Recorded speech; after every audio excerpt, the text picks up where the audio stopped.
같이 예배드리길 바랍니다. 우리 오늘 하나님 말씀은 여호수아서 1장 5절에서부터 9절입니다. 여호수아서 1장 5절에서부터 9절까지 다 같이 일어나셔서 우리 교독하겠습니다. 내 평생에 너를 능히 대적할 자가 없으리니 내가 모세와 함께 있었던 것 같이 너와 함께 있을 것임이니라. 내가 너를 떠나지 아니하며 버리지 아니하리니 강하고 담대하라. 너는 내가 그들의 조상에게 맹세하여 그들에게 주리라 한 땅을 이 백성에게 차지하게 하리라. 오직 강하고 극히 담대하여 나의 종 모세가 내게 명령한 그 율법을 다 지켜 행하고 우러나 좌로나 치우치지 말라. 그리하면 어디로 가든지 형통하리니 이 율법책을 내 입에서 떠나지 말게 하며 주야로 그것을 묵상하여 그 안에 기록된 대로 다 지켜 행하라. 그리하면 내 길이 평탄하게 될 것이며 내가 형통하리라. 다 같이 내가 내게 명령한 것이 아니냐. 강하고 담대하라. 두려워하지 말며 놀라지 말라. 내가 어디로 가든지 내 하나님 여호와가 너와 함께 하느니라 하시니라. 아멘. 앉으시기 바랍니다. 여러분, 지난주에 우리는 우리 교회의 두 번째 비전, 가족 공동체에 관해서 우리가 함께 말씀을 나누었습니다. 특별히 교제, 코이노니아, 이 교제의 중요성은 아무리 강조해도 지나치지 않는 교회로서 우리가 반드시 배우고 붙들어야 할 그런 주제입니다. 그래서 이 교제가 곧 신앙이라고 말씀을 드렸습니다. 그래서 교제를 신앙생활 하듯 그렇게 치열하게 하셔야 된다, 그렇게 말씀을 드렸습니다.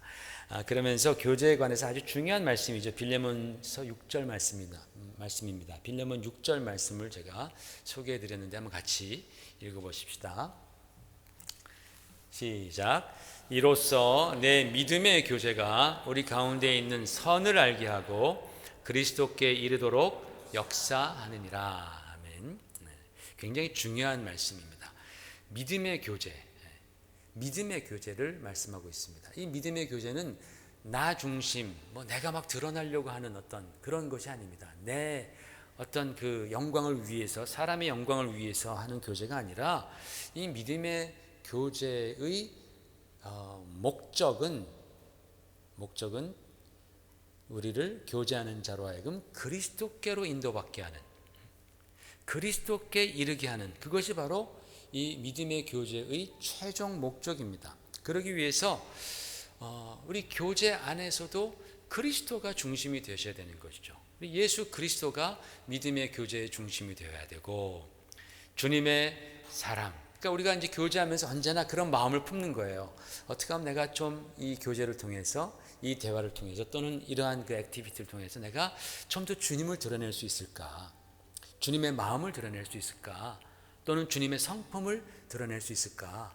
그래서 우리가 어떻게 하면 조금이라도 이 교제를 통하여서, 그가 믿지 않는 자라면 나를 통하여서 주님의 성품을 좀 발견하고, 내가 기회가 된다면 주님을 내가 증거할 수 있는, 정말 그 교제를 그렇게 우리 주님께서 중심이 되는 교제로 우리가 행하기 위해서 언제나 머릿속에, 마음속에 생각해야 된다는 것이죠. 그리고 십자가의 정신, 사랑과 희생, 인내, 이와 같은 것들이 우리 교제의 바탕이 되어야 한다. 물론 교제의 방법이나 모양은 제한이 없습니다. 5만 가지 다 교제의 모양들, 방법들은 열려 있는 것입니다. 그러나 그 교제들을 통해서 언제나 선함이 드러나야 된다. 하나님의 선인 거예요. 하나님의 선. 하나님의 선이, 믿음의 교제가 우리 가운데 있는 선을 알게 하고, 그 선이라는 것이 바로 하나님의 선이죠. 그죠? 그 선이 드러나는 거예요. 성도들이 함께 교제한다고 하면서 서로 나누는 말들이, 예를 들어서 누구를 험담하고 또는 교회를 비판한다면 그것은 옳지 않은 교제가 됩니다. 왜냐하면 그런 교제는 하나님의 선이 드러나지 않아요. 그런 교제가 쌓이다 보면 그 교제에 참여한 사람들은 점점 더 시험에 들게 되고, 점점 더 그리스도로부터, 또 교회로부터 멀어지게 되는 결과를 가져오게 됩니다. 그런 교제는 또 깨지게 되어 있다는 겁니다. 여러분, 한두 사람이 모일 때, 한 사람보다 두세 사람이 모일 때 그 시너지 효과는 대단하잖아요. 2배가 아니라 막 4배, 8배 그런 시너지 효과가 나타나잖아요. 몇 사람이 모여서 선한 교제, 주님이 중심되는 교제, 하나님의 뜻이 무엇일까를 우리가 서로 생각하며 또 고민하는 그런 교제라면 그 시너지 효과는 대단한 겁니다. 그래서 마태복음 18장 20절에 이렇게 말씀하고 있죠. 같이 읽어보겠습니다. 시작. 두세 사람이 내 이름으로 모인 곳에는 나도 그들 중에 있느니라. 두세 사람이 모인 곳에, 주님의 이름으로 모인 곳에 나도 그들 중에 있다. 주님께서 약속하신 거잖아요. 여러분, 주님께서 그 두세 사람이 믿음으로 교제하고 기도하는 그 모임 가운데에 계시다니 얼마나 파워풀하게 됩니까? 주님이 계시는데 굉장한 것이죠. 놀라운 역사가 일어나는 것 아니겠습니까? 그래서 기독교 역사를 보면은, 교회사를 보면 처음에 두세 사람이 모여요. 두세 사람이 모여서 정말 믿음의 교제 가운데 기도할 때에 성령의 불이 임하고 그들로 말미암아서 그 지역이 변화하고 나라가 변화하고 대륙이 변화하고 그리고 온 세계가 막 복음으로 휘몰아쳐지는 그런 역사들이 많이 있습니다. 두세 사람이 모였던 것입니다. 이와는 반대로 여러분, 또 몇 사람이 모여서 겉은 선한 것 같지만 사실은 하나님의 선을 도모하지 아니하고 인간적인 그런 생각 가운데에 악으로 나갈 때가 있습니다. 그런 결과는요, 교회에 굉장히 치명적일 수가 있어요. 아가서에 보면은 2장 15절에 이렇게 말씀합니다. 같이 읽어보십시다. 시작. 우리를 위하여 여우 곧 포도원을 허는 작은 여우를 잡으라. 우리의 포도원에 꽃이 피었습니다. 이런 말씀이 아가서에 있습니다. 여러분, 이 아가서는요, 교회와 주님과의 교회의 관계를 남녀 사랑에 비유해서 풀어가는 책이 바로 아가서입니다. 교회와 주님과의 관계가 사실 또 신부와 신랑, 그렇죠? 신랑 신부라고 에베소서에도 말씀하고 있잖아요. 근데 아가서의, 구약의 아가서에서는 남녀 사랑에 빗대어서 이 교회와 주님과의 관계를 풀어가고 있어요. 아주 뜨거운 책입니다. 여러분 읽어보시면 성경에 이런 표현도 막 다 나와 할 정도로 뭐 남녀 사랑의 그 뜨거움이 거기서 막 느낄 수 있습니다. 아가서에 보면 포도원이 망가지는 거, 그거 대단한 사건이 일어나서 그렇게 된 것이 아니다라는 거예요. 포도원이 망가지는 것은 그저 작은 여우 한두 마리, 즉 작은 의심이라든지 또는 거짓이라든지 비난 한두 마디면 그렇게 될 수 있다라는 겁니다. 몇몇 사람들이 모여서 불평, 불만, 원망하기 시작하면 그것이 점점 퍼져나가죠. 금방 작은 불씨가 큰 불을 일으키는 것처럼 전염병처럼 퍼져나갑니다. 그러면 공동체는 망가지게 되는 거예요. 굉장히 파워풀합니다. 두세 사람의 그러한 부정적인 말들은 굉장히 파워풀합니다. 여러분, 이스라엘 백성들이 광야에서 다 그렇게 죽어 넘어진 이유가 뭡니까? 그들이 불평, 불만, 원망하는 거예요. 한두 사람이 옛날이 좋았다. 애굽 때 우리는 고깃국을 먹었는데, 풍성히 먹었는데 광야에서는 지금 물도 없고 얼마나 힘드냐라고 말하기 시작하니까 금방 그게 퍼지는 거죠. 금방 전염이 되어서 하나님의 진노를 사게 되는 거예요. 하나님이 그렇게 사랑하신 백성이었는데 원망하고 불평하다 보니까 하나님께서 그들을 기뻐하지 아니하시고 싫어하셨다라고 성경은 말씀합니다. 그렇기 때문에 여러분, 우리는 교회 공동체로서 항상 깨어 있어야 한다는 거예요.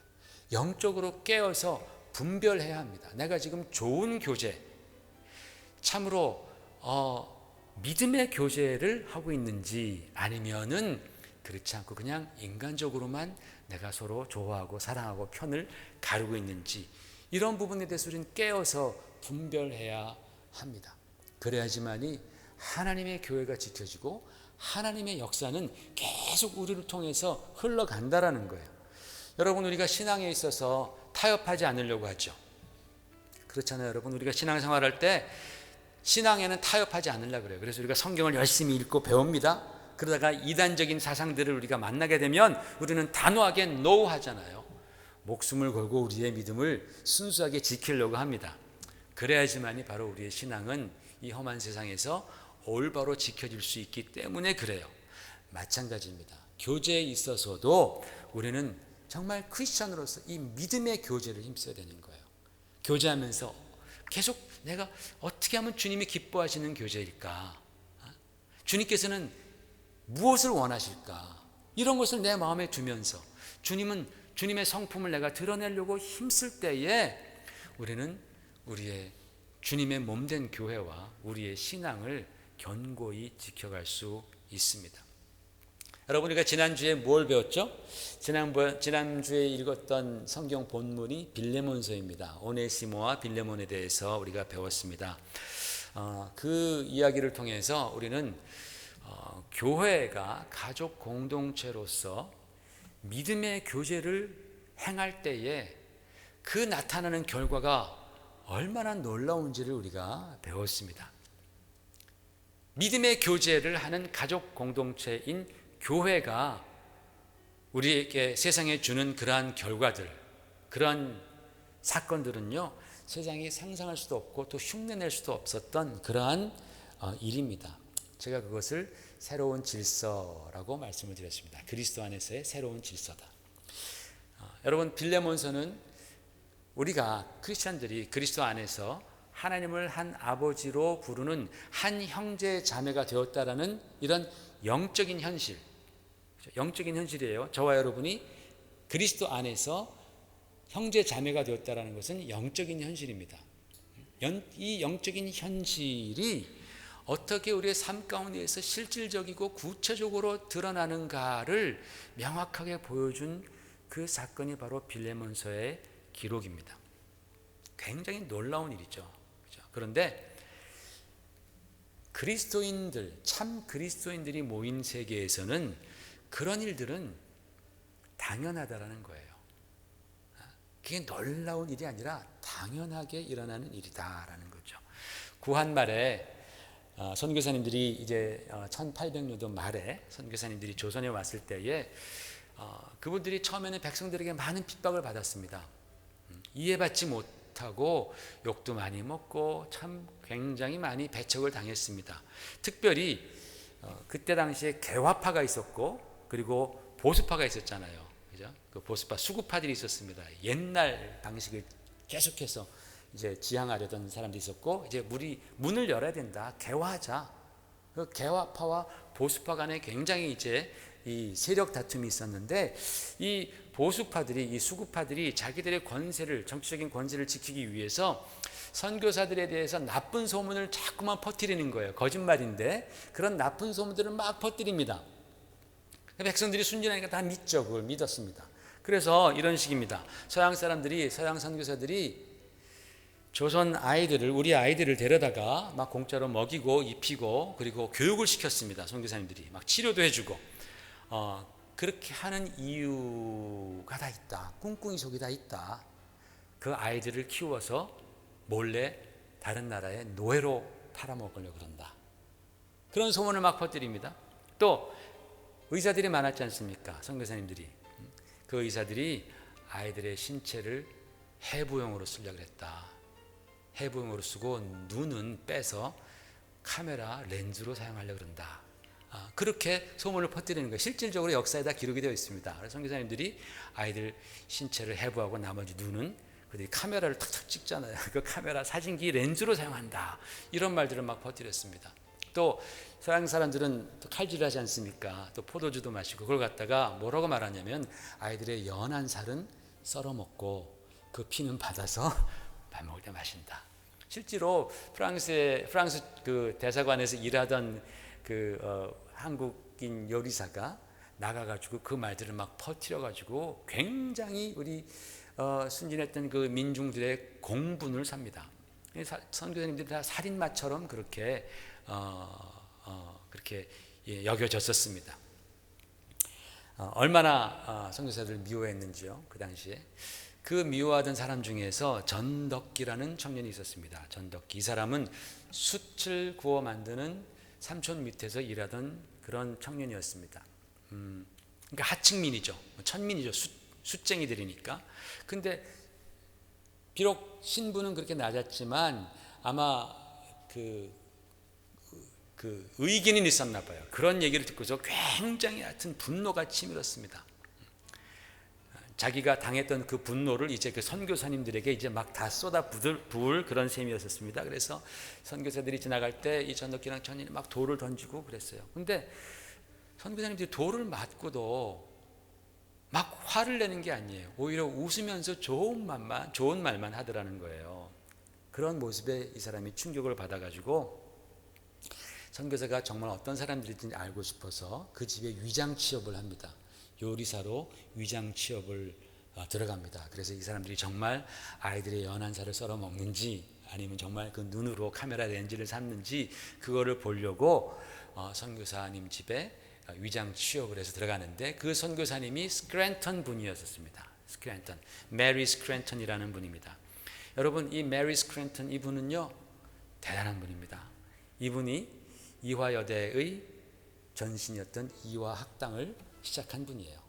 53세에 미망인으로서 조선에 들어옵니다. 그때부터 그렇게 우리 여성들을 생각하면서 아이들을 생각하면서 그렇게 교육을 해서 이화학당을 세우고, 그 다음에 보시면 그 이화학당에 있는 많은 우리 아름다운 우리 조상들이죠.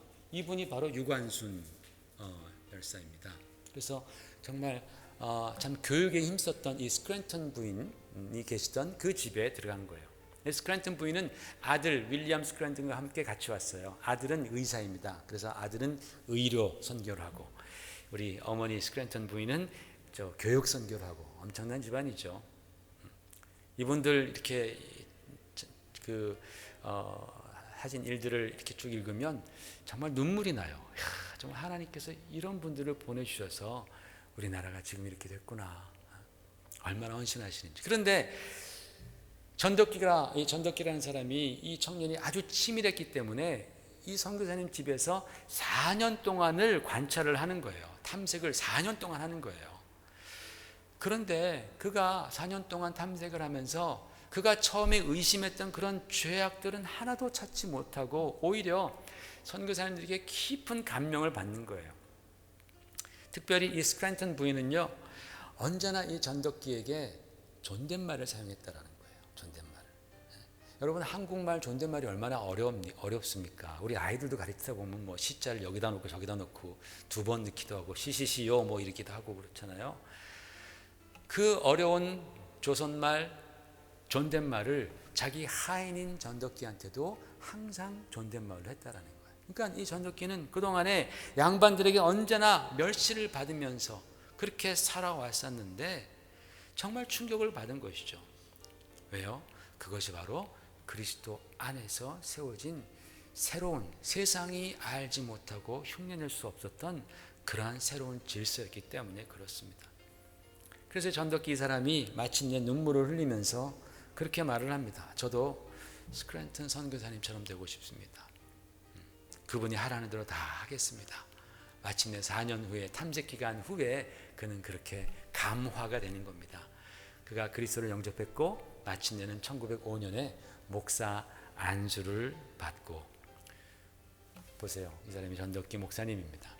목사 안수를 받고 우리나라의 최고 교회 중에 하나인 상동교회라고 있어요. 상동교회 어디 있냐면 보세요. 이게 옛날의 상동교회 모습이고 이게 그 자리에 세워진 교회입니다. 이게 남대문에서 충무로로 가다 보면은 이런 건물이 있습니다. 기억나시는지 모르겠지만 여기 아래는 백화점이고 위에 이제 교회를 사용하는데 여기 나오는 모든 수입을 다 선교에 쓴다고 하더라고요. 이 상동교회의 목사님이 되십니다. 여러분, 빌레몬서에서 오네시모가 노예였다가 그렇게 새로운 질서, 주님의 사랑에 그가 감동하여서 나중에 그 유명했던 에베소 교회의 감독이 된 것과 목사가 된 것과 전덕기라는 이 전덕기라는 청년이 그 선교사님의 그 사랑에 감동이 되어서 나중에 그 유명한 우리나라의 정말 독립운동을 이끌었던 그 상동교회의 목사님이 된 것, 똑같은 이야기 아니겠습니까? 다를 바가 하나도 없어요. 둘 다 바로 그리스도 안에서 한 가족, 새 질서를 경험했기 때문인 것입니다. 또 구한말에 여러분 잘 아시는 교육자이자 독립운동가인 이상재 선생이 있습니다. 월남 이상재 선생. 이분은 조선의 개혁을 주장하다가 감옥에 갇힙니다. 아주 지옥 같은 한성 감옥에 갇힙니다. 한성 감옥에 갇혔는데 거기서 누굴 만나느냐? 그다음 보세요. 여기에 갇혔어요. 여기 이분이 바로 이상재 선생이고 다 감옥수, 다 이제 감옥수인데 사형수, 이 사형수는 여기에 보통 때도 이렇게 체인을 감고 있습니다. 이분이 바로 이승만, 청년 이승만입니다. 이 청년 이승만을 만나게 됩니다. 자기보다 훨씬 어립니다. 청년 이승만이. 근데 이때에 청년 이승만은 성령으로 뜨거워졌었습니다. 그가 한성 감옥에서 주님을 만나게 됩니다. 성경을 읽다가 예수님을 체험합니다. 그래서 이 감옥에 들어와 있는 이 모든 이 정치범들이에요. 다 이 정치범들 40명을 다 주님께로 전도해서 인도합니다. 놀라운 역사가 일어나는 거예요. 그 1900년도 초에 감옥 안에서, 감옥 바깥에서는 어떤 일이 일어났냐면 1903년부터 원산 부흥운동이 시작돼요. 원산에서부터 막 부흥의 불길이 막 일어나는데 그 부흥의 불길에는 주로 평민들 중심으로, 선교사님들을 통해서 평민들을 중심으로 해서 원산 대부흥이 일어나다가 1907년에 평양 대부흥으로 불길이 막 커져갑니다. 근데 다 평민들이에요. 양반들은 없어요. 양반들은 이 안에서, 이 정치범들이니까 다 아주 걸출한 사람들입니다. 이승만에 의해서 40명이나 되는 그 정치범들이 다 회심합니다. 주님을 만납니다. 이 사람들이 책을 좋아하잖아요. 선비들이니까. 성경책을 항상 읽으면서 이 사람들이 토론을 했다라는 거예요. 예레미야와 노자, 이 두 사람을 연구하고 비교 연구하는 것을 서로 토론하는 거예요. 그리고 마침내 결론은 예레미야가 한수위다, 뭐 이런 식으로 그렇게. 그래서 이상재 선생이 이 이승만, 청년 이승만에게 전도를 받고 주님의 사람이 됩니다. 나중에 이 이상재 선생이 추록을 합니다. 추록해서 충남 서천의 집에 갔을 때에 그분이 가장 먼저 한 일이 뭔지 아십니까? 자기 집에 있던 노비들을 다 불러 모아놓고 앉혀놓고 그들에게 절을 합니다. 이 양반 이상재 선생이 절을 하면서 잘못했다고, 그동안 내가 잘못했다고, 다 하나님 앞에서 다 평등한데 내가 너희들 위에 군림했었다고 그렇게 잘못을 구하고 절을 합니다. 그리고 자기 재산을 팔아서 그들에게 다 나눠주면서 자유인이 되라. 이상재 선생이 그랬어요. 실질적으로 그렇게 하지 않으면 견딜 수가 없었던 거예요. 하나님께서 주신 그 은혜와 사랑이 너무나 커서 그가 새로 맛보았던 그 새 질서가 너무나 컸기 때문에 그는 그렇게 하지 않으면 견딜 수가 없었어요. 그래서 자기 노비들한테 그가 절을 하고 자기의 재산을 다 나눠주고 남은 재산으로는 교회를 세웁니다. 그리고 그는 나중에 아까 봤던 전덕기 목사님, 그분과 함께 조선의 청년들을 그리스도께로 인도하는 그런 일과 나라의 독립을 위해서 헌신합니다. 여러분, 이상재 선생은 높은 양반이고 전덕기는 아주 하층민이었지만은 그리스도 안에서 그런 클래스들은, 그런 계급은 하나도 중요한 게 아니에요. 그리스도 안에서 나뉘었던 계급들은 투쟁하면서 그렇게 극복되는 게 아니라 사랑으로 극복이 되는 거예요. 공산주의 이념과는 완전히 다른 거예요. 계급이 존재하죠. 그러나 그리스도의 사랑을 경험할 때 그들은 사랑으로 그것을 하나로 만든다라는 거예요. 안디옥 교회에서 지난주에 제가 말씀드렸잖아요. 그죠? 분봉왕 헤롯의 젖동생 마나엔, 지체 높은 귀족입니다. 그 마나엔과 그리고 흑인, 소위 깜둥이 니게르 시므온, 두 사람의 차이는 엄청나지만 그들이 안디옥 교회의 리더로서 함께 모여서 손 붙잡고 기도하면서 하나님의 뜻을 이루어 갔던 바로 그 일이 우리나라에서도 생겼던 거예요. 이것이 성경에 한두 번 그냥 기록된, 야 이거 진짜 이거 정말 가물에 콩나듯 그런 사건이 아니라 그리스도 안에서 정말 우리가 참 교회, 새로운 질서 안에 들어간다면 이런 일들은 항상 언제나 어디서나 일어난다라는 것이죠. 이게 바로 가족 공동체, 신앙 공동체인 교회가 갖고 있는 파워입니다. 세상이 흉내내지 못하는 그런 파워이고 그런 매력입니다. 신비에 가까운 그런 매력입니다. 여러분, 우리도 정말 이런 신앙 공동체, 이런 가족 공동체를 원한다고 믿습니다. 아멘. 우리도 이런 정말 그리스도 안에서 새로운 질서, 정말 사랑하고 또 서로를 위하고 그리스도의 십자가의 정신으로 그렇게 우리가 나아가는 그런 공동체가 되었으면 정말 좋겠습니다. 그러나 우리들이 이 세상에 살면서 날마다 이 세상의 사상과 그리고 세상의 풍습을 보면서 세상의 이 죄악들을 보면서 거기에 흔들리지 아니하고 그리스도인으로서 새 질서, 가족 공동체를 세워가는 것은 이게 결코 쉬운 일만은 아닙니다. 왜냐하면 그것은 죄악으로 가득한 이 세상에 하나님의 나라를 세워가는 일이기 때문에 그래요. 우리가 정말 교회가 신앙 공동체가 되고 정말 주님의 그리스도의 사랑으로 가족 공동체가 되는 것은 우리의 소원입니다. 그러나 쉽지만은 않습니다. 왜냐? 죄악으로 가득 찬 이 세상에서 하나님의 나라를 세워가는 그 한 걸음 한 걸음이기 때문에 그렇습니다. 그래서 그것이 바로 영적 전쟁인 거예요. 치열한 것입니다. 영적 싸움인 것입니다. 영적 전쟁을 통하여서 우리는 바로 신앙 공동체를 이루어가고 가족 공동체를 이루어가는 것입니다. 여러분, 제가 우리 교회 성도님들에게 큐티를 카톡으로 계속 보내고 있습니다. 점점 더 많이 활성화돼서 제가 참 기쁜데, 지난 4월부터 창세기를 시작했습니다. 그래서 창세기, 출애굽기, 레위기, 민수기, 신명기, 모세 오경, 이 모세 오경을 지난주에 막 마쳤고 여호수아서를 읽기 시작했습니다. 이 신명기, 모세 오경을 마치고 여호수아서를 읽는 이 시점이 굉장히 중요해서 제가 오늘은 이 말씀을 좀 드립니다. 사실은 이제 계속해서 비전 시리즈로 가야 되는데 제가 조금 다른 말씀을 드립니다. 그러나 연관성은 좀 있습니다. 자, 이 여호수아서를 읽기 시작했는데 여호수아서에서 하나님께서는 새 땅, 약속의 땅으로 들어가는 여호수아에게 강하고 담대하라, 강하고 극히 담대하라 라는 말씀을 3번 연거푸어 주십니다.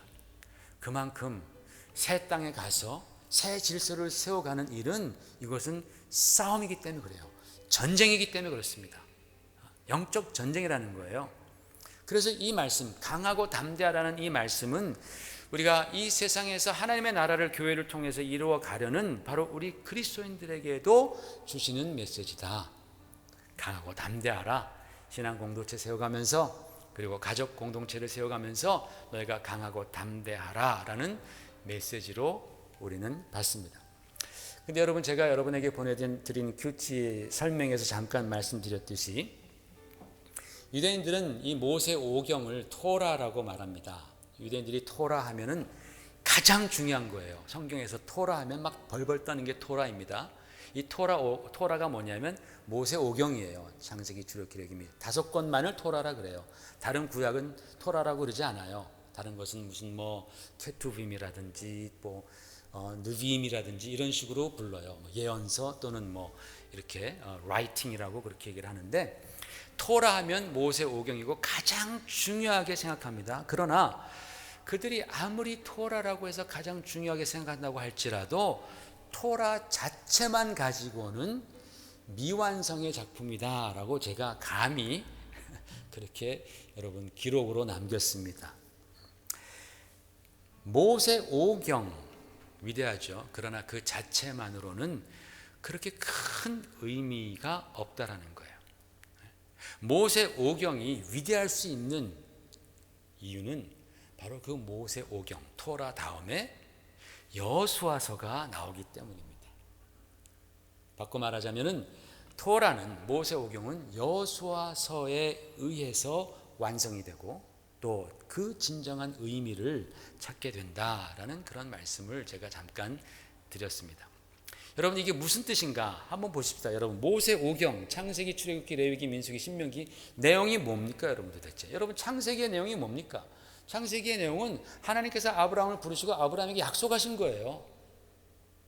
너에게 자녀를 주겠다. 그리고 그 자녀, 너의 자자손손 그 바다의 모래같이 많고 하늘의 별같이 많은 바로 그 자손들이 살 땅을 내가 주겠다. 약속의 땅. 너가 거기서 나와라. 너가 나와서 내가 지시한 바로 그 땅으로 가라. 약속의 땅을 창세기에서 말씀하시잖아요. 아브라함에게, 조상에게. 그 다음 출애굽기 무슨 말씀입니까? 약속의 땅을 떠나왔던 바로 그 민족들, 이스라엘 백성들이 오랜 시간 400년이 넘도록 애굽에서 노예 생활을 하고 있으니까 하나님께서 야 너희들 거기서 나와라. 이제 내가 원래 약속의 땅을 줬으니까 그리로 가라. 약속의 땅을 향해서 가라 한 게 바로 출애굽기의 내용입니다. 레위기는 뭐예요? 너희가 약속의 땅으로서 약속의 땅에서 거룩한 백성으로서 살아갈 때 필요한 법들이다. 예배법이다. 제사법이다. 그게 레위기의 주제입니다. 민수기는 뭡니까? 니들이 왜 약속의 땅에 못 들어가는지 알아? 왜 광야에서 뺑뺑이 도는지 알아? 너희가 하나님의 말씀에 불순종했기 때문이야. 하나님께 원망 불평만 했기 때문이야. 너희가 다른 우상을 섬겼기 때문이야. 너희가 약속의 땅에 들어가지 못한 이유는 바로 이거야. 이게 바로 민수기 내용 아닙니까? 그리고 신명기에는 광야 1세대가 다 죽고 나서 광야 2세대들에게 너희들이 약속의 땅에서 축복받고 살려면 이렇게 살아야 한다. 너희 부모들같이 너희 조상같이 살지 말아라 라고 가르친 것이 바로 신명기의 말씀입니다. 그러니까 보세요 여러분. 이 창세기, 출애굽기, 레위기, 민수기 이 모두가 다 주제가 약속의 땅이라는 거예요. 내가 너에게 약속의 땅을 줬다. 약속의 땅 들어갈 것이다. 그것을 너희가 차지할 것이다. 계속 말합니다. 약속의 땅, 약속의 땅. 그러니까 이 모세 오경을 통해서 이 이스라엘 사람들은 계속해서 약속의 땅만 바라보는 거예요. 그러니까 여러분, 이스라엘 백성들이 약속의 땅에 들어가야지 의미가 있는 것이지 약속의 땅을 약속만 해놓고서 못 들어갔다면 도대체 모세 오경에 이 토라에 있는 내용이 무슨 의미가 있겠어요? 계속 약속의 땅을 말하는데 약속의 땅에 못 들어간다면 아무 의미가 없는 거예요. 심지어는 그 약속을 하신 하나님마저도 그분 하나님 맞아? 그분 진짜 천지창조하신 분 맞아? 약속하셨는데 못 지키셨잖아. 자기 백성도 약속의 땅에 못 들이시는데 그분 하나님으로 믿어야 돼 말아. 이런 하나님에 대한 의심까지도 생기게 되는 것이죠. 말 돼요 안 돼요 여러분? 안 돼요? 난 된다고 얘기했는데 지금. 그죠? 그죠? 모세 오경이 만약에 그 이스라엘의 역사가 거기서 끝난다면 모세가 가나안 땅을 바라보면서 나 못 들어간다. 이걸로 끝난다면 그게 도대체 무슨 의미가 있냔 말이에요. 그 하나님의 그 약속들. 애굽에서 나온 게 무슨 의미가 있냔 말이죠. 그렇죠? 그런데 그 다음에 짠 하고 뭐가 등장해요? 여호수아서가 딱 나오는 겁니다. 하나님께서는 여호수아라는 리더를 통해서 이스라엘 백성들을 약속의 땅으로 들이시잖아요. 인도하셨잖아요. 이거 좀 이따 보여주셔도 돼요. 네. 약속의 땅으로 인도해 주셨습니다. 마침내 하나님의 약속이 이루어지는 막 그 장면이 여호수아서를 통해서 막 기록이 되는 거예요. 막 그 가나안 땅에 들어가면서 막 싸우고 전쟁하면서 막 여리고성을 함락시키고 아이성을 또 함락시키고 막 들어가잖아요. 그래서 바로 이 여호수아서가 토라, 모세 오경의 명예를 살려준 책이 되었고 또 모세 오경의 결론이 된다라는 거예요. 하나님께서 약속하셨다. 약속을 이루셨다. 약속을 이루신 게 결론이잖아. 그죠? 하나님께서 약속의 땅을 주셨다. 그 땅에 들어갔다. 이게 들어간 게 결론이에요. 여호수아서가 결론이 된다라는 겁니다. 근데 여러분, 제가 큐티에서도 언급했듯이 성경 66권에서 가장 먼저 사람의 이름을 그 책의 제목으로 붙인 책이 바로 여호수아다 그랬어요. 여러분 그거 한 번도 생각 안 해보셨죠? 그죠? 성경 많이 읽었지만 그런 생각 안 하셨죠? 가끔가다 목사가 필요할 때가 있어요. 그죠? 저도 묵상하면서 갑자기 그 생각을 했습니다. 사람의 이름이 최초로 그 책의 이름이 된 것이 바로 여호수아서다. 근데 여러분 참 이상하잖아요.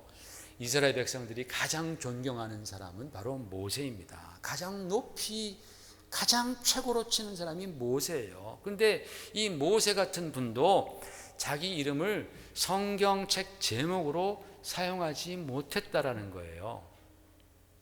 그런데 여호수아는 자기가 뭐라고? 모세는 5권이나 썼습니다. 이렇게 두껍게. 문학적으로 보면 여호수아랑은 상대할 수가 없을 정도로 굉장한 책을 쓴 거예요. 5권이나. 근데 그 5권을 쓰면서 그 한 책에도 자기 이름을 제목으로 쓰지 못했어요. 근데 여호수아는 그저 얇은 거 그냥 뭐 이렇게 가나안 땅에 들어가고 전쟁하는 거 이런 거 그죠?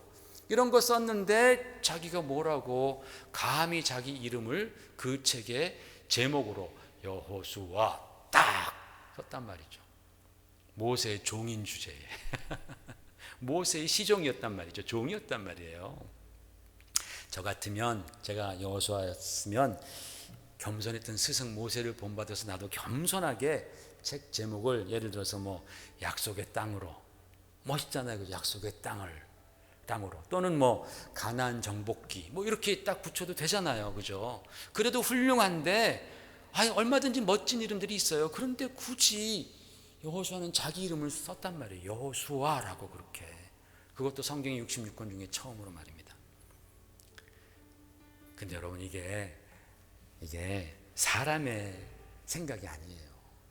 사람의 계획으로 된 것이 아니고 실수가 없으신 우리 하나님의 놀라운 계획과 의도로 말미암았다라는 것을 저는 깨달았습니다. 그래서 제가 아까 조금 전에 말씀드릴 때에 모세가 책 5권을 썼지만 자기 이름을 책 제목으로 사용하지 않았다가 아니라 못했다라고 제가 표현을 한 겁니다. 하나님께서 막으신 거예요. 성령께서 막으신 것입니다. 여러분 여호수아의 본래 이름은 뭔지 아세요? 여호수아의 본래 이름? 이거 신앙생활 오래 하신 분들도 헷갈리죠. 여호수아의 본래 이름은 호세아입니다. 호세아. 근데 호세아인데 모세가 어느 날 여호수아에게 야 너 오늘부터 여호수아 해 그랬어요. 호세아도 그가 구원하신다라는 뜻입니다. 그게 그 히브리어 야샤라는 동사에서 나온 그 전성된 명사 이름이거든요. 그래서 구원하신다라는 뜻이에요. 호세아도. 근데 그 이름도 좋잖아요. 근데 어느 날 모세가 호세아한테 야 오늘부터 너 여호수아야. 민수기 13장에 그런 말이 나옵니다. 민수기 13장 16절에. 그래서 여호수아가 됩니다. 여러분 여호수아라는 이름의 뜻은 뭐냐면 여호와께서 구원하신다. 여호와는 구원자 또는 그가 구원하신다. 그런 뜻입니다. 그런데 이 여호슈아라는 이 이름을 좀 더 히브리적인 시적인 감상을 딱 넣어서 불렀을 때 여호슈아가 예슈아가 되는 거예요. 예슈아. 따라해볼까요? 예슈아. 그 예슈아를 헬라어 그리그로 그대로 트랜슬레이트하면 그것이 바로 예수스가 돼요. 예수스. 그 말을 우리말로 번역하면 예수가 되는 거예요. 그러니까 여호수아는 예수라는 뜻입니다. 그가 구원하신다. 예수님의 이름을 천사가 가르쳐줄 때 그 이름을 예수라 하라. 이는 그가 그의 백성을 죄에서 구원하시기 때문이라 라고 말씀하잖아요. 예수 역시 구원자라는 그런 이름입니다. 그러니까 여러분 성경 66권 중에서 제일 처음 사람의 이름이 사용된 곳에 바로 예수라는 이름이 사용되었고 그 책의 내용이 뭐냐? 약속의 땅에 들어가는 내용이다라는 거예요. 여러분 생각해 보십시오. 모세는 어떤 인물입니까? 시내산에서 율법을 받았습니다. 하나님과 대면해서 십계명을 받은 사람입니다. 그리고 그것을 토대로 온갖 복잡한 법들을 레위기에 다 기록했던 아주 위대한 인물입니다. 그런데 모세는 율법을 상징하는 인물입니다. 하나님의 사람이었지만 그는 율법을 상징했습니다. 그가 그의 백성들을 이끌고 가나안에 못 들어갑니다. 자기 자신도 그렇게 위대했던 하나님 앞에 충성했던 종이었지만 가나안 땅에 단 한 발도 붙이지 못합니다. 멀리서 느보산 위에서 멀리서 가나안을 바라보고 거기서 죽습니다. 옛 리더 모세는 가나안에 못 들어갔지만 새 리더 예수는 자기를 따르는 백성을 데리고 약속의 땅으로 들어가는 것입니다. 여러분 이게 무슨 의미인지 들어오시잖아요. 율법으로는 천국에 못 가고 오직 예수 믿는 믿음으로만 우리는 천국에 간다. 즉 율법의 행위, 우리가 아무리 행위를 잘한다 할지라도 그 행위로는 우리는 약속하신 땅 천국에 들어갈 수 없고, 오직 예수 믿는 믿음, 예수 그리스도께서 우리의 구원자가 되어주셔서 그분의 의가 내 의가 되고 그분의 거룩이 내 거룩이 되어서, 그래서 우리는 천국에 들어가는 것. 천국은 행위로 가요? 믿음으로 가요? 믿음으로 가는 나라, 하나님의 나라. 이것이 바로 성경 처음부터 끝까지 말씀하고 있는 내용이라는 거예요. 여러분 믿으시면 아멘 하십시다. 아멘, 아멘입니다. 근데 여러분 더 놀라운 사실을 제가 발견했습니다. 우리 성경 번역에, 우리 번역 성경에서는 모세오경이 이름이 어떻게 돼요? 창세기, 출애굽기, 레위기, 민수기, 신명기, 그렇게 이름이 있어요. 그렇죠? 그런데 히브리어 원문에는요 이름이 달라요. 우리가 갖고 있는 성경 번역된 성경이잖아요. 이 번역된 성경의 그 책 제목과 원래 히브리 성경의 책 제목이 다릅니다. 오늘날에 우리가 갖고 있는 성경들의 제목들은 옛날에 번역된 헬라어라든지 라틴어 성경에서부터 그대로 갖고 와서 사용합니다. 근데 원래 히브리서 성경에 특별히 모세오경, 처음 5권, 이 모세오경은요 굉장히 특별한 방법으로 그 책의 제목을 정합니다. 무슨 방법이냐면 그 책에 제일 처음 나오는 단어, 제일 처음에 등장하는 그 단어로 제목을 정해요. 근데 그 단어가 예를 들어서 좀 전치사라든가 별 의미가 없으면 그 첫 문장에서 의미 있는 첫 번째 단어를 그 책의 제목으로 정하는 거예요. 예를 들어서 출애굽기 같은 경우는, 출애굽기는 슈못이라 그래요. 슈못. 그 슈못 하면은 이름들이라 그래요. 엘레 슈못 하면 이 이름들로부터 시작해요. 그래서 그 제목 이름이, 출애굽기가 이름들입니다. 레위기는 하나님이 부르셨다, 바이카라는 그런 단어가 제일 처음에 나와요. 그래서 레위기는 하나님이 부르셨다가 그 제목이에요. 제목만 보면 별로예요. 여러분 하나님께서 부르신 적이 한두 번입니까? 그렇죠? 하나님은 맨날 부르시잖아요. 그러니까는 그 부르셨다라는 것만 가지고서 이게 도대체 무슨 의미야라고 우리는 알 수 없어요. 이름들, 성경에 이름들이 한두 개입니까? 얼마나 이름들이 많은데. 그런데 이 이름들, 이게 제목으로 사용된단 말입니다. 내용에 비해서 제목이 되게 약해요. 그래서 그렇게 느껴져요. 히브리어 제목은, 원문의 제목은 되게 좀 약하네, 내용에 비해서. 출애굽기 봐요. 얼마나 막 그 안에 내용들이 얼마나 놀랍습니까? 막 애굽을 막 탈출하는 그런 역동적인 막 그 내용들이잖아요. 그러니까 출애굽기 딱 볼 때 출애굽기 하면은 야, 여기서 대단한 일들이 벌어졌구나 우리는 아는데, 히브리 원문을 보면 이름들, 그러니까 김이 팍 빠지는 그런 좀 이름이 좀 너무 약하단 말이죠. 인류 역사상 최고의 경전치고는 굉장히 좀 의아한 방식으로 제목을 붙였습니다. 그래서 후대에 성경 번역가들이 성경을 번역하면서 그 책의 주제로 제목을 삼는 거예요. 그래야지 사람들이 읽으면서 이 책은 무슨 내용이다라는 것을 딱 알 수 있잖아요. 그래서 번역하면서 이 두 번째 책을 번역하다 보니까 출애굽기야. 그래서 출애굽기, 탈출기, 막 이렇게 탈출기 또는 출애굽기 이렇게 쓰는 거예요. 또 그 다음 보니까 막 백성의 숫자를 세잖아요. Numbers, 민수기 그렇게 하면은 보면서 폼나잖아요, 아주. 그렇죠? 레위기, 하나님이 부르셨다, 바이크라, 하나님이 부르셨다, 이게 뭐야? 레위기, 레위 사람들이 어떻게 하나님께 예배드리는 그 예법, 제사법에 대해서 쓴 법들이다. 되게 폼나잖아요, 그죠? 그렇게 다 사람들이 이름을 붙였습니다. 근데 여러분, 원래 하나님께서 히브리 원문 성경에 주셨던 제목과는 너무나 의미적인 차이가 난다라는 거예요. 사람들은 자기들이 좋자라고 그럴듯하게 붙였는데 하나님께서 최초에 주셨던 이름과는 차이가 납니다. 여러분 한번 도표를 보십시다. 제가 설명을 해드릴게요. 자, 창세기, 제네시스라고 하잖아요. 히브리어로는 브레시트라 그럽니다. 제일 처음에 나온, 성경 제일 처음에 나오는 단어가 브레시트입니다. 태초에라는 뜻입니다. 이것은 다 맞아요. 통일이 됐습니다. 맞습니다. 두 번째, 출애굽기 엑소더스잖아요. 엑소더스인데 히브리어는 제일 처음에 부엘레 슈머트라는 이 이름들로 시작해요. 그래서 이게 제목이 됩니다. 세 번째 레위기. 아까 말씀드렸잖아요. 바이크라. 비아그라라고 읽으면 안 돼요. 여러분. 바이크라. 그가 부르셨다.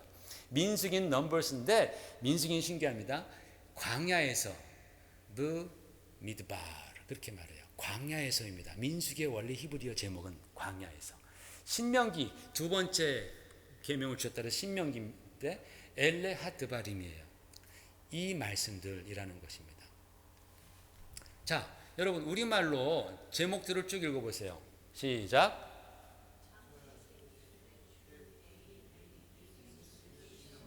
자, 그렇게 읽으시면 여러분 이 어떤 줄거리가 보여요?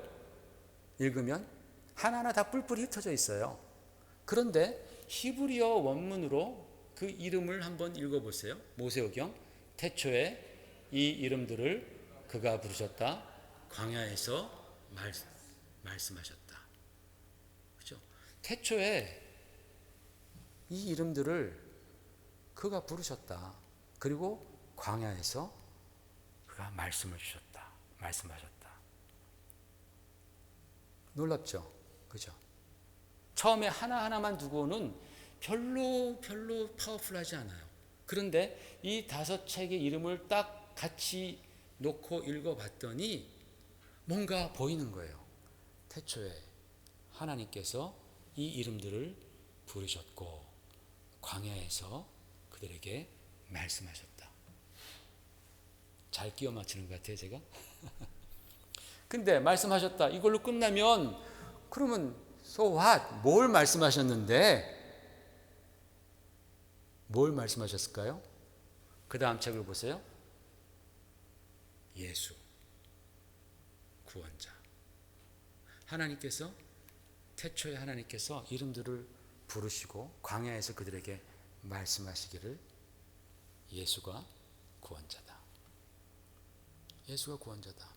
그분이 바로 너희를, 이 백성을 인도하는 자다. 하나님의 약속의 땅으로 인도하는 자다. 너무 잘 끼워 맞춰요, 제가? 보통 성경에서 중요한 숫자가 뭐예요? 7이잖아요, 7. 우리가 하려면 7까지 해야죠, 그죠? 7이 뭐예요? 그 다음 책이 뭐예요? 사사기입니다. 사사기. 그래서 쇼프팀이라고 말하는 이 사사기는 원래 심판자란 뜻이에요. 샤파트라는 단어에서 나온 건데 심판자, 통치자라는 의미입니다. 그 뭐예요? 다 합쳐보면 태초에 하나님께서 이 이름들을 부르시고 광야에서 말씀하시기를 예수가 구원자요 심판주이시다. 할렐루야. 놀라운 얘기입니다. 이게 진짜 제목만 딱 봐도 우리가 7권을 잘 알지 못해도, 그러니까 그 다음 보세요. 그래서 제가 써놨습니다. 태초에 그가 이름들을 부르시고 광야에서 말씀하시기를 예수가 구원자 심판자다. 구약 성경 7권 우리가 그 내용을 잘 알지 못해도 제목만 쭉 연결해 놓고 봤더니 이런 놀라운 하나님의 뜻이 여기에 기록되어 있는 거예요. 여러분, 예수님께서 자신을 막 배척하고 계속해서 자신을 반박하던 그 바리새인들에게 이렇게 말씀하십니다. 요한복음 5장 39절 같이 읽으십시다. 시작. 너희가 성경에서 영생을 얻는 줄 생각하고 성경을 연구하거니와 이 성경이 곧 내게 대하여 증언하는 것이니라. 이때 바리새인들이 갖고 있었던 성경은 구약입니다. 모세오경, 토라, 그리고 예언서들, 서가서들, 이런 책들입니다. 바리새인들 너희가 그 토라 가지고 너희가 그렇게 연구하고 읽고 다 배우는데 바로 이 성경이 곧 누구에 대해서? 나에 대해서, 예수 그리스도에 대해서 증언하는 것입니다. 여러분, 이제는 우리가 이 말씀이 무엇을 뜻하는지를 우리가 알게 되는 거예요. 여러분, 성경은 예수님에 관한 책입니다. 그렇기 때문에 예수가 빠지면 아무런 의미가 없어요. 비록 토라와 같은 그런 권위 있는 책도 예수아가 빠지면 nothing이라는 거예요. 의미가 없는 거예요. 우리의 신앙에도 마찬가지입니다. 저와 여러분의 신앙에도 예수가 빠지면 아무런 의미가 없어요. 교회도, 교제에도, 그리고 여러분의 가정에도 우리의 인생에도 예수가 빠질 때에 의미는 사라져 버립니다. 그런데 여러분 기억하십시오. 세상은 우리의 믿음과 우리의 사랑과 우리의 교제와 우리의 신앙과 우리의 교회와 우리의 가정과 우리의 인생에서부터 예수를 삭제하려고 안간힘을 씁니다. 오늘날 세상은 바로 진리 되신 예수, 빛 되신 예수를 우리로부터 삭제하려고 안간힘을 씁니다. 우리는 어떻게 해야 됩니까? 우리는 그 예수를 지키려고 안간힘을 써야죠. 그죠? 이게 영적 전쟁이라는 거예요. 영적 전쟁. 하나님의 새로운 질서, 하나님의 그 새 나라를 세워가는 데 있어서 참 신앙 공동체, 참 가족 공동체를 우리가 세워가는 데 있어서 우리는 정말 안간 힘을 쓰고 누굴 지켜야 돼요? 예수 그리스도를 지켜야 하는 거예요. 예수 그리스도. 이게 바로 영적 싸움입니다. 그럴 때에 여러분 우리는 하나님의 나라를 확장하고 주의 몸된 교회를 견고하게 세워가게 되는 것인데 하나님 우리에게 말씀하시는 거예요. 강하고 극히 담대하라. 기도하겠습니다. 하나님 아버지 주의 은혜를 감사합니다. 오늘 또 귀한 말씀을 통하여서 모든 성경이 예수 그리스도를 가리키고 있음을 우리가 배웠습니다. 하나님 아버지 우리 안에 예수 그리스도가 계실 때 우리는 전에 경험하지 못했던 그런 놀라운 새로운 질서를 경험합니다. 놀라운 역사들이 일어납니다. 기독교 역사가 바로 그것을 우리에게 보여주었습니다. 하나님 아버지 우리가 큰사랑교회를 신앙공동체로 또 가족 공동체로 하나님 사랑하시고 기뻐하시는 그러한 교회로 세워나가는 데 있어서 우리가 참으로 이 영적 싸움에 직면해 있습니다. 세상은 우리로부터 예수를 삭제하려고 합니다. 제거하려고 합니다. 하나님 우리는 반드시 예수님을 지키는 그러한 교회 되게 하여 주옵소서.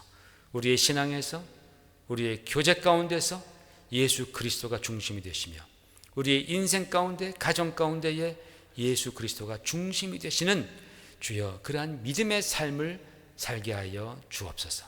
그리하여 주여 하나님께서 원하시는 바로 그 약속의 땅에서 새로운 질서, 주님 안에서의 새로운 질서를 세워나가는 그러한 복된 교회 되도록 축복해 주시옵소서.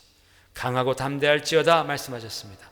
주여 우리가 이 영적 싸움에서 물러서지 않도록 하나님 우리를 강하고 담대케 하여 주옵소서.